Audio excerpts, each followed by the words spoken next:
এক নিমেষেই নিভে গেল এক তরুণ টকবকে যুবকের প্রাণ। কিছুক্ষণ আগে গোলাপগঞ্জে এমসি একাডেমি স্কুল কলেজের সামনে মোটরসাইকেলের মুখোমুখি হয় মালবাহী একটি ট্রাক। সেই ট্রাকের ধাক্কায় মুহূর্তেই আসলে ছিন্ন ভিন্ন হয়ে যায় মাথার পুরো অংশ। আমরা যতটুকু দেখেছি আসলে মাথার যে অংশটা সেটা আসলে খুবই অবস্থা বেহাল হয়ে গেছে, সেটা আসলে চিনার মতো অবস্থা নাই। তবে আমরা যতটুকু জানতে পেরেছি প্রত্যক্ষদর্শীর কাছ থেকে, ওনার নাম আছে শাহনাজ, ওনার বাড়ি বিশ্বনাথের রামপার। পরিবারকে ইতিমধ্যে খবর দেওয়া হয়েছে পরিবার আসার পথে। এই যে দুর্বিষহ ঘটনা ঘটে গেছে, আমরা যদি বলে থাকি এই গোলাপগঞ্জে যে রোডটি, এই রোডটি হচ্ছে একটি মরণ পথ। এই রোডে প্রতিনিয়ত যে দুর্ঘটনা ঘটে সেটা আসলে একটা কমন বিষয় হচ্ছে। আমরা একটু জানার চেষ্টা করবো এখানে কি হয়েছিল বা আসলে প্রত্যক্ষদর্শীটা বলতে কেমন ছিলেন, একটু জানার চেষ্টা করবো তার বলে গিয়েছেনের কাছ থেকে। আসলে উনার সম্পর্কে একটু বলেন, আসলে ওনার নামটা কি এবং বাড়িটা। ওনার নাম শাহনাজ আহমেদ, বাড়ি বিশ্বনাথ রামপাশা। ওনার বাবার নাম মগন মিয়া। সে আমাদের সাথে দীর্ঘদিন ছিল, খুব ভালো একটা ছেলে। সে সিলেট থেকে গোলাপগঞ্জ চৌমনির উদ্দেশ্যে রওনা দেয়। সেখানে মধ্যখানে একটা প্রোগ্রাম ছিল ফুলবাড়িতে, আমাদের যে আঙ্কেল আছে ওনার বাসায়। সে দাওয়াতের পরে সে গোলাপগঞ্জ চৌমনির উদ্দেশ্যে রওনা দেয়। হঠাৎ এমসি কলেজে যে আইল্যান্ডটা আছে না, আইল্যান্ডের সামনে সে হঠাৎ একটা ধাক্কায় ওই আইল্যান্ডের সামনে একটা ট্রাক সিলেট যাচ্ছিল, ওই সিলেটের ট্রাকের চাপায় সে হঠাৎ মৃত্যু। আমরা সংবাদ পেয়ে আসছি, তাহলে দেখা যাচ্ছে সে মাথা ছিন্ন বিচ্ছিন্ন হয়ে গেছে। খুব দুঃখজনক অকাল মৃত্যুতে তার দোয়ার মাহফিরাত কামনা করি। আমাদের কাছ থেকে আমার এক ভাই হারিয়ে গেল, আমরা খুব দুঃখিত। ওনার জন্য সবাই দোয়া করবেন। হ্যাঁ, সে মোটরসাইকেল একা ছিল, আর কেউ ছিল না। হ্যাঁ, পরিবারের সবাইকে জানাচ্ছি, ওরা আসছে।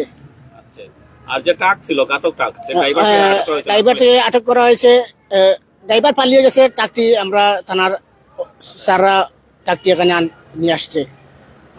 আমরা যদি দেখাই এখন আত্মীয় স্বজন বলতে পরিবারের যে সদস্য তারা আসলে এখনো খবর পেয়েছে, যেহেতু তারা আসার পথে। আর যে কটা জন লাশের যে পরিচয় আপনারা জানেন, শাহনাজ ওনার দেহের যে অংশটা অর্থাৎ মাথা একদম বিকৃত হয়ে গেছে, এরকম অবস্থা, মগজ বের হয়ে গেছে। খুবই একটা ভয়ঙ্কর অবস্থা, আসলে বলার মতন না। আল্লাহ সবাইকে। উনি আসলে জিক্সার নামক মোটরসাইকেল নিয়ে তিনি গোলাপগঞ্জ উদ্দেশ্যে রওনা দিয়েছিলেন যতটুকু জানি। প্রতিমধ্যে Golapganj MC academy model school and কলেজের সামনে আসার পর একটা দুর্ঘটনার কবলিত হন। মুখোমুখি সংঘর্ষে ওনার প্রাণ সড়কেই থেমে যায়। টকবকে যুবকের প্রাণ, যেটা মোটরসাইকেল আসলে জানেন, আপনারা জানেন, যেগুলো আমরা বারবার বলে থাকি গোলাপগঞ্জ যে রোডটা অর্থাৎ জকিগঞ্জ রোড যেটা, সেটা খুবই মরণঘাতী এবং ছোট রোড। প্রচুর পরিমাণে গাড়ি যাতায়াত করে। এই যাতায়াত গাড়ির তুলনায় যে মানুষের যাতায়াত, সেটা আসলে কোনোভাবে খাপ খাইয়ে চলার মতো নয়। সেই কারণে প্রতিনিয়ত দুর্ঘটনা ঘটে। এরই কবলে পড়লেন এই তাজা প্রাণটি জ্বলে গেল।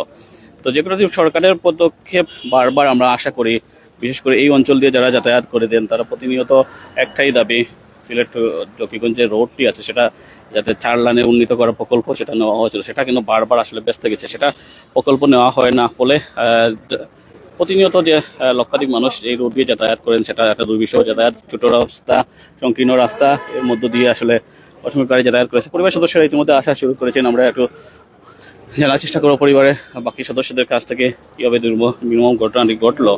আসলে মর্মান্তিক ঘটনা, যেটাই বলে থাকি বাইক যারা চালান তাদেরকে একটু সতর্কতা অবলম্বন করা দরকার। হয়তো হেলমেট ছিল না, যতটুকু জানা পারি মাথার অংশটা একদম তেতলে গেছে, মুহূর্তে মৃত্যুবরণ করেছে। কোনোভাবে আসলে যে দৃশ্যটা দেখানোর মতো অবস্থা নয়, এতটাই মর্মাহত অবস্থা, অতটাই মর্মান্তিক একটা মৃত্যু ঘটেছে। আল্লাহ সুবহানাহু ওয়া তাআলা সবাইকে হেফাজত করতে। আমরা যেটা বলতে চাইছিলাম, এখানে অসংখ্য মানুষরা এসেছেন, সেই সাথে এখানে এসেছেন অনেকেই আত্মীয় স্বজন। এখানে পরিবারে কেউ আসেনি আত্মীয় স্বজন হওয়ার পথে। আমরা আসলে দেখি কেউ প্রত্যক্ষদর্শী না, দেখছেন কেউ না। আমরা একটু জানাই আসলে যে টাইমে ঘটেছিল ঘটনাটি হচ্ছে আনুমানিক 4:30টার দিকে এই ঘটনাটি ঘটেছে। যে ট্রাকটি দেখাই, এই ট্রাকটি ইতিমধ্যে জব্দ করে রাখা হয়েছে গোলাপগঞ্জ মডেল থানার সামনে। এই সেই ট্রাক, যে ট্রাকের পিষ্ট হয়ে প্রাণ চলে যায় শাহনওয়াজের, থমকে যায় একটি তরুণ জীবন, তাজা প্রাণ, একটা ভবিষ্যৎ, একটা পরিবারের স্বপ্ন, একটা পরিবারের সাধনা, আশা, ভরসা, সব কিছু। আমি যতটুকু জানতে পারি শাহনওয়াজ একজন ছিলেন পিকআপ ড্রাইভার। উনি পিকআপ ড্রাইভার করে পরিবারের হাল ধরেছিলেন, কিন্তু এই হাল ধরার যে তরুণ সময়ে তিনি আশা নিভে যায়। আমরা একটু পরেও আবার লাইভে যুক্ত হবো, ততক্ষণে ওনার পরিবারের সদস্যরা চলে আসবেন। আপনারা সবাইকে আমাদের লাইভে যুক্ত হওয়ার জন্য অসংখ্য ধন্যবাদ জানাচ্ছি। আর সবাই একটু নিরাপদে থাকবেন, নিরাপদে চলাফেরা করবেন, নিজের জীবনটাই আসলে প্রথম।